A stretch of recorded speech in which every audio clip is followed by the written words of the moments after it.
hampir 100% beliau sudah memilih orang-orang terbaik di posisi-posisinya. Saya ikut intervensi. Tidak. Saya pun juga tidak mau diintervensi untuk urusan hak prerogatif. Menteri-menteri yang akan datang ya banyak juga yang berada di kabinet yang sekarang begitu. Pak Jokowi demikian, mencari yang terbaik, saya pun demikian.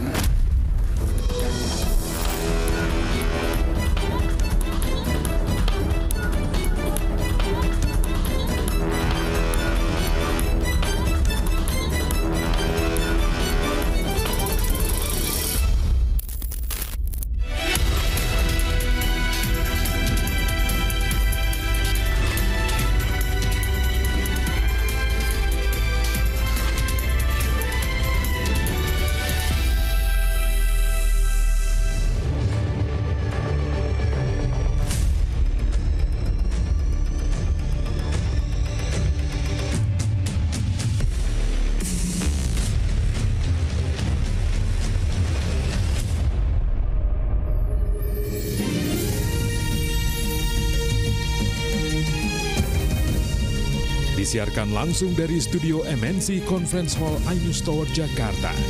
Inilah Rakyat Bersuara bersama Aiman Wicaksono.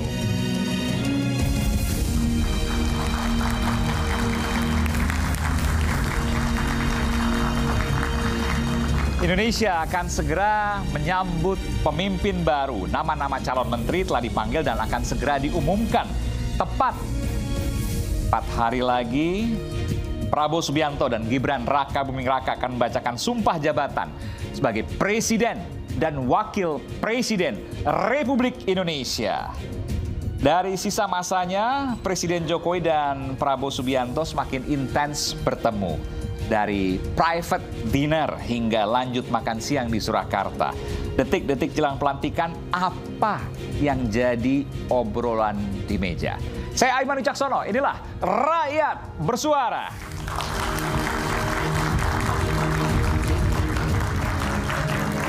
Saya akan undang langsung ke panggung Rakyat Bersuara yang baru saja dipanggil ke kediaman Pak Prabowo Subianto di Kertanegara.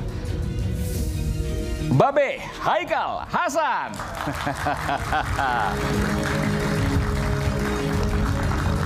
Apa kabar, Be? Waduh. Baik, alhamdulillah. Iya. Saya boleh bilang Pak Menteri, Pak Wamen, atau Pak Kepala Badan gitu? Panggil Babe Haikal aja. Jadi mau Menteri, mau Wamen, mau Kepala Badan, tetap panggilnya Babe. Siapapun kita, jangan pernah melabelkan dengan sebuah jabatan untuk beramar ma'ruf nahi munkar. Oke. Untuk berkontribusi sekecil apapun yang kita bisa. Itu aja kalau buat saya. Kita berikan tepuk tangan dulu dong. Tapi saya mau tanya nih, ini yang viral-viral kan. Pertama sebelum saya tanya yang viral, baju udah kayak Pak Prabowo nih, kantong 4 gitu ya. Kebetulan. Iya. Tapi Babe pernah viral tuh. Nih pertanggungjawaban terhadap publik dan netizen. Oke, apa itu? Siapapun pemimpinnya maka saya akan beroposisi. Oh iya, jelas. Oh gimana tuh, Be? Masalahnya adalah orang seperti Pak Aiman Wicaksono harus mendengarkan secara utuh. Oke. Yang didengarin itu pasti separuh. Oh, separuh itu? Separuh. Baik. Jadi kalau seandainya Pak Prabowo memimpin dengan hebat, memimpin dengan indah, memimpin dengan membuat Indonesia baik ke depan, ya oposisi sebuah gitu loh. Artinya melawan sebuah kebaikan. Oposisi berada di dalam atau di luar, nggak ada masalah. Yang penting bisa memberikan kritik terbaik. Itu loh yang penting. Jadi tetap oposisi dalam artian bahwa mau jadi menteri, mau jadi wakil menteri, mau jadi kepala badan, tetap akan beroposisi dalam artian bahwa memberikan... Beroposisi terhadap kejahatan, itu yang benar. Maka kalau nonton yang lengkap tuh seperti itu.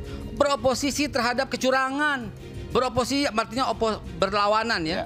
Beroposisi terhadap kejahatan, beroposisi terhadap kecurangan, beroposisi terhadap korupsi. Seperti itu gitu loh. Kalau misalnya kan kita nggak tahu nih, namanya manusia kan tidak bisa konsisten terus-menerus. Mungkin ada belok-belok. Pak Prabowo mungkin harus bisa disampaikannya sesuatu nih untuk diingatkan. Babe akan mengingatkan, berani mengingatkan Pak Prabowo? Pak Prabowo sangat terbuka untuk itu. Nah ini saya mau luruskan sedikit cara berpikirnya nih. kalimat itu menunjukkan bahwa beliau itu nggak bisa diingetin. Beliau nggak boleh seperti itu. Beliau sangat bisa diingetin. Beliau sangat welcome. Beliau sangat terbuka untuk sebuah peringatan. Tapi berapa tahun bareng Pak Prabowo? Ya udah lama banget. Lama banget. 2014? Saya masih ingat pada waktu itu 2000 berapa ya? Kalau sejak saya masih SMP saya sudah bersamanya. Udah kenal? Udah kenal. Masa? Dengan ayah saya almarhum juga sudah kenal. Pada waktu pernikahan juga saya sudah tahu, sudah hadir di Taman Mini. Itu zaman saya SMP itu. Yang saya mau ingatkan ini pada waktu itu Gerindra sudah ada atau belum saya masih lupa ingat ya. Tapi pada waktu itu saya diundang untuk bicara soal UMKM. Bagaimana menumbuhkan usaha-usaha kecil, warung-warung di tengah derasnya hypermarket yang tumbuh. Itu saya presentasi di depan beliau. Tahun mungkin 2007, mungkin 2008 gitu ya. Gerindra udah ada tuh. Nah itu saya presentasi di depan beliau. Walaupun saya ingat setengah presentasi beliau ada acara ke Pontianak kalau nggak salah. Tapi saksinya tuh masih ada itu. Pak Rahmat Pambudi, Pak Ibu Profesor Endang, ada yang udah meninggal, almarhum Pak Permadi. Itu saya sampaikan betapa hypermarket besar itu mencekik warung-warung retail, mencekik produsen-produsen. Dari situ Pak Prabowo udah sangat concern loh. Apa yang mesti diambil tindakan? Udah sangat concern loh. Bahkan sebelumnya, mana ini? Masyarakat kita kok, yang saya angkat tahu tuh kemarin, 46% itu bekerja hanya untuk makan. Terus kalau nggak dapat pekerjaan kan berarti nggak makan. Sementara kita nggak bisa bersaing. Jadi urusan makan buat anak-anak itu dipikirin sejak 20-30 tahun yang lalu. Jadi maksud saya mau tanya gini, Babe tahu benar. Jadi bukan hanya tahu baru, tapi tahu udah lama. Of course, ini yang saya sampaikan. Bahwa apa yang disampaikan, Babe akan sebagai oposisi dalam artian bahwa ketika sesuatu itu misalnya perlu disampaikan, Babe akan sampaikan sepahit apapun itu. Sepahit apapun, kan amar ma'ruf nahi munkar ada di mana saja. Ini belum dikasih tahu loh sekarang nih. Bakal jadi menteri, wakil menteri atau kepala badan, tapi udah berani buka-bukaan. Biasanya nggak berani. Saya undang beberapa di sini nggak ada yang mau, Babe doang mau. Ya, ada beberapa yang lain mau juga. Ya artinya kita bicara kebaikan gitu ya, nggak usah direm-rem, yang penting sebuah kebaikan gitu loh. Dan saya yakin beliau orangnya sangat terbuka dengan sebuah perbaikan. Dia sangat terbuka dalam hal kebenaran. Termasuk juga dengan media akan seperti itu. Mudah-mudahan insya Allah. Kita berikan tepuk tangan sekali lagi untuk Babe Akal Hasan. Silakan Be, sebelah sana Be. Sebelah sini, sorry. Sebelah sini, oke. Ya oke. Lalu kemudian, wah ini juru bicara PDI Perjuangan, Bung Chiko Hakim. Selamat malam Bung Chiko. Jadi yang masih misteri sekarang, Mas Pram 1 jam di sana. Setengah. Hah? Setengah. Oh, informasi 1 jam kalau. Oh, 1 jam. Ya. Di berita-berita 1 jam. 1 jam. Jadi kira-kira apa? Kalau Mas Pram dipanggil Pak Jokowi masih oke lah, karena kan lama berhubungan. Tapi kalau Pak Prabowo kan apakah Mas Pram dipanggil atau beliau mengunjungi tanpa dipanggil itu kan kita juga nggak tahu. Jadi yang pasti gini, apa yang dilakukan oleh Mas Pram adalah menyampaikan pesan dari Ibu Megawati. Jadi Mas Pram hadir di situ. Ini belum pernah disampaikan nih. Sebagai jembatan komunikasi antara Bu Mega dan Pak Prabowo. Ya, kita kan tahu Mas Pramono Anung ini salah satu orang terdekat dari Bu Mega. Dan Mas Pram ini adalah sosok politisi yang sangat dekat sama sosok politisi yang lain. Dan sangat bisa diterima semua kalangan. Dari mulai kalangan aktivis, elit politik, jagoan-jagoan seperti Pak Prabowo, ya kan, dewa-dewa politik ini kita. Dan makanya beliau yang diutus untuk berkomunikasi. Jadi nggak ada kaitan ke menteri, wakil menteri, kepala badan, nggak ada? Mas Pram akan berjuang menjadi calon gubernur, bukan untuk menjadi calon menteri. Karena banyak yang bingung juga nih. Ini gubernur jalan nggak nih? Pastikan itu kita pastikan. Jadi calon gubernur tetap jalan. Calon gubernur. Nggak ada kaitan bukan calon menteri. Bukan calon menteri. Oke, apalagi wakil menteri nggak mungkin lah karena udah menteri kan. Jadi itu pertama. Jadi Mas Pram datang, bukan dipanggil ya, datang. Antara itu dua. Tapi kita kan nggak bisa memastikan. Tapi yang pasti substansi dari pembicaraannya itu yang saya sampaikan tadi. Informasinya 17 Oktober pertemuan Pak Prabowo dengan Bu Mega pada saat ulang tahun Pak Prabowo, benar nggak? Jangan-jangan malam ini. Ini yang dari bulan lalu kan selalu dibicarakan. Oke. Bener nggak orang teman-teman jurnalis telepon saya ya? Bener nggak Mas Ciko tanggal 5? Bener nggak Mas Ciko tanggal 10? Bener nggak tanggal 12? Jangan-jangan malam ini. 17 kan gitu ya. Tapi kan kita tahu sendiri kalau di PDI Perjuangan informasi seperti itu yang tahu hanya Ibu dan Tuhan bahwa Ibu akan kapan dia sepakat untuk menemui atau ditemui, dan juga tentunya Pak Prabowo sendiri karena memang ada kesibukan kan kita lihat Pak Prabowo sibuknya. Kita juga di PDI Perjuangan lagi sibuk untuk gimana caranya menang di mayoritas pilkada yang digelar di seluruh Indonesia dan lain-lain. Jadi tapi bisa dipastikan bahwa pertemuan itu akan digelar sebelum tanggal 20. Sebelum pelantikan presiden. Ini di garis bawah ya. Garis bawah biasa. Kita tunggu nih. Agak deg-degan juga nih kapan nih gitu ya. Oke, kita siap. Yang jelas iNews akan melaporkan secara breaking news nanti langsung dari pertemuan itu. Terima kasih Bung Ciko Hakim. Kita berikan tepuk tangan sekali lagi. Nah nih aku duduk. Sebelah sini. Sebelah sini, Pak. Selanjutnya kami panggilkan juga Wakil Ketua Umum Jokowi yang sekarang menjadi Prabowo Mania, Bung San Salvator. Jadi ketumnya udah jadi apa? Kepala badan atau menteri? Sekarang agak susah tuh. Agak susah ngomong, agak jaim. Bung Emmanuel. Oke, tapi masih kawan kita. Ya. Gimana jadi? Belum tahu ya? Sampai hari ini yang pasti kan dipanggil. Kemudian itu menjadi nyata atau tidak, itu kembali kepada Bapak Presiden kita terpilih, hak prerogatifnya dia. Jadi kita menunggu saja, kita menghormati. Baik, jadi sekarang Jokowi Mania atau Prabowo Mania? Kalau hari ini masih dengan Jokowi Mania dan kita akan berterus dengan Prabowo Mania. Jadi akan setia nanti bahwa Pak Prabowo adalah penerusnya Pak Jokowi dan itu akan terus dilanjutkan? Iya. Yakin? Yakin. Kita berikan tepuk tangan sekali lagi Bung San Salvator. Terima kasih. Itu punya Bung San Salvator. Oke. Selanjutnya saya akan panggilkan pakar hukum tata negara Bung Refli Harun.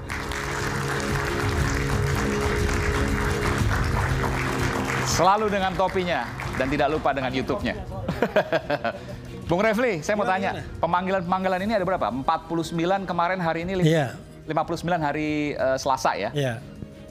108 total. Ya mungkin mau meniru kabinet 100 menteri. Tapi yang saya ingin tanyakan, 24 Februari 1966, nah itu ada kabinet 100 menteri setelah G13 PKI kan? Kabinet 100 menteri, oke. Ya. Tapi kan nggak semua kabinet, ada kepala badan dan lain sebagainya. Ya kan dalam satu kesatuan kerja kekabinetan kan. Itu. Yang saya ingin tanyakan, terkejut nggak ngelihat nama-nama orang-orangnya? Ya sangat terkejut sebenarnya. Sangat terkejut? Iya. Kenapa? Pertama, kok banyak sekali yang lama dipakai gitu ya. Ini sentimen pribadi kayak ini. Bukan. Oh, bukan, oke gimana? Gini, saya udah bikin konten. Kan Prabowo bilang kalau dia mau memberantas korupsi. Oke. Kami akan berantas korupsi, jangan korupsi kan begitu kan? Ya. Tapi kok yang dipanggil meragukan. Tapi kan yang dipanggil nggak ada tersangkut kasus korupsi. Ya tapi kan kita tahu di belakang layar isa isu dan lain sebagainya. Kalau udahlah kita kan bukan anak kecil kan. Bukan anak kecil kita kan. Makanya saya tanya ini komitmen anti korupsinya jelas apa enggak sih? Ya kan? Kita kan ingin negara kita lebih baik, ya kan? Negara yang menuju kebaikan. Nah kalau dari awal kira-kira agak bengkok-bengkok ya sudah harus kita ingatkan dari awal. Apakah benar bengkok-bengkok nanti dijawab sama Babe Haikal sama Bung Belum tahu kita. Nggak, kan belum berjalan. Minimal kita udah bisa nilai dulu dari yang dipanggil. Oh iya. Nanti kita debatin. Yang dipanggil banyak yang bengkok kayaknya. Kita berikan tepuk tangan Bung Refli Harun. Selanjutnya yang juga pakar hukum tata negara Profesor Andi Asrun.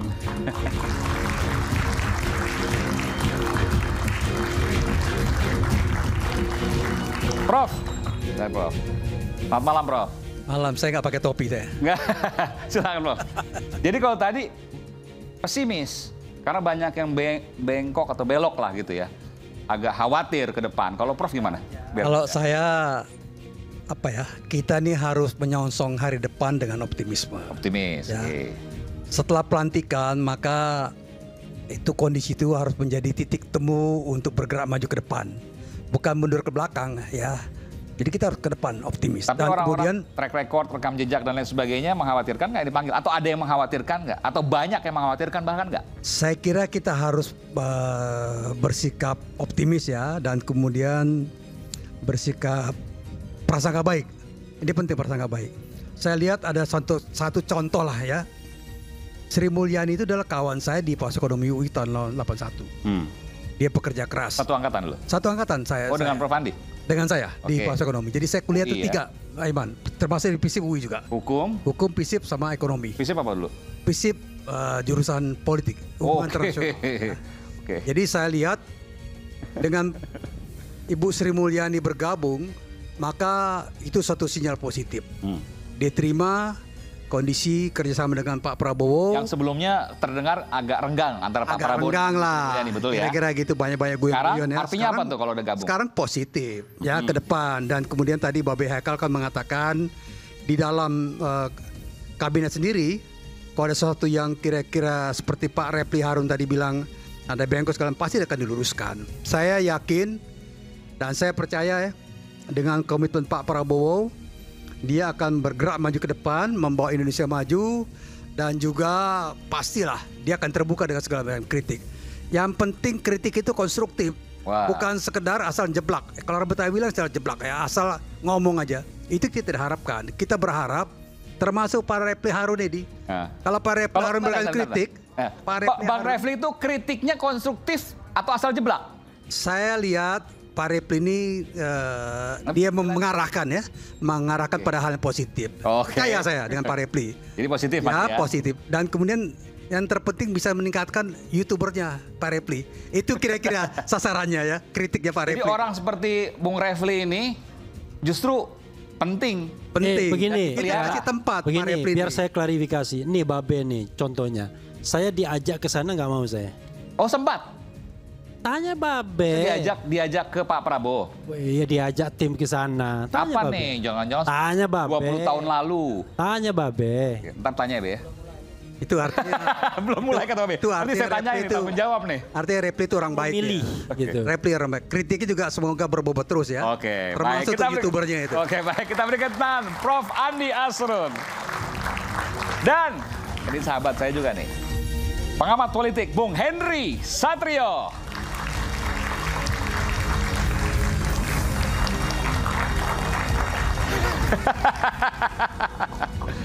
Ini karena host juga jadi saya nggak usah tanya. Jadi langsung. Ini pakai batik udah siap-siap telepon. Nggak ditelepon tapi? Enggak, emang nggak ngarepin juga. Biasanya kan di WhatsApp bro. Hanya Babe di telepon atau di WhatsApp?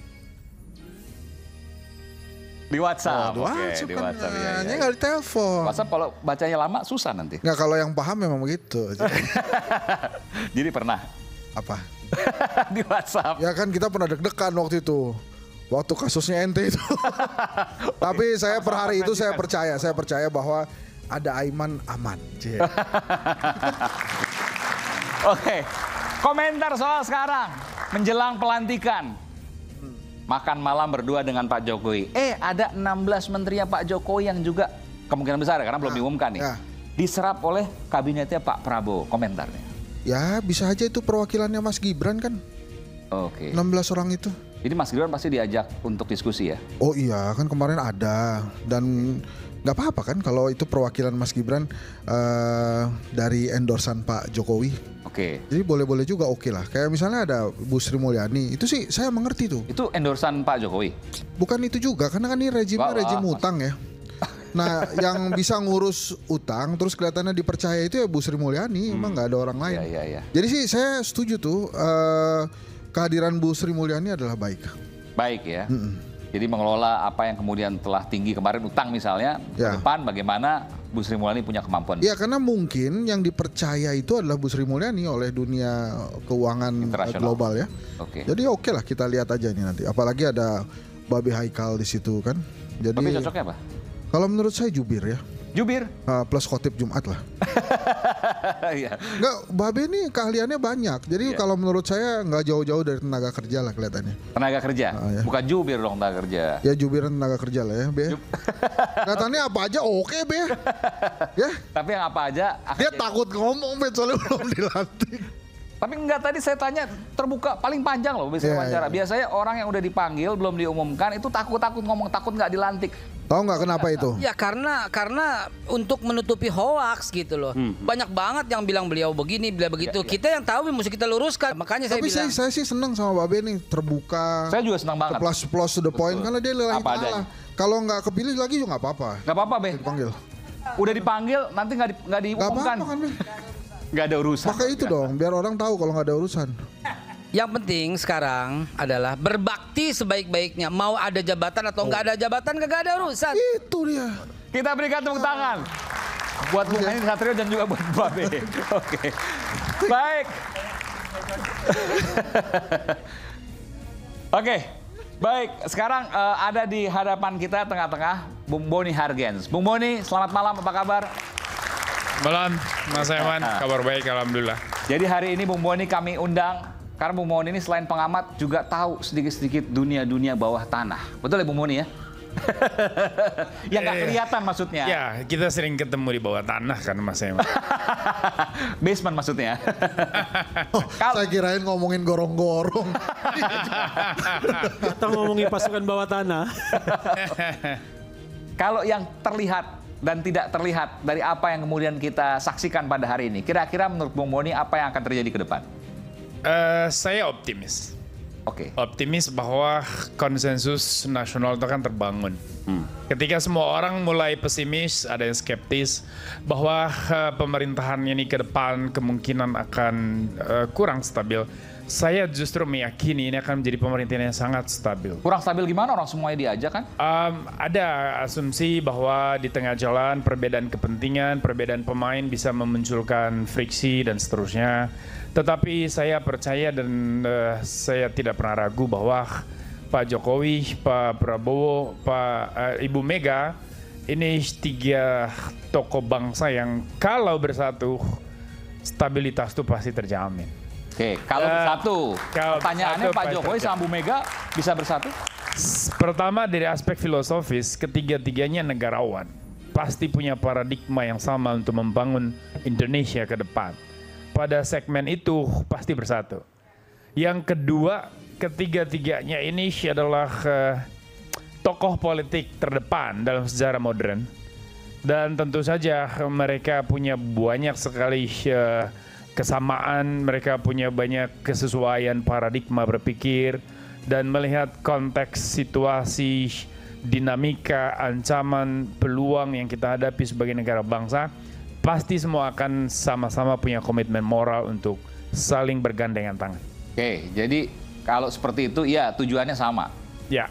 Tapi ketika bertemu dan lain sebagainya punya kepentingan yang berbeda.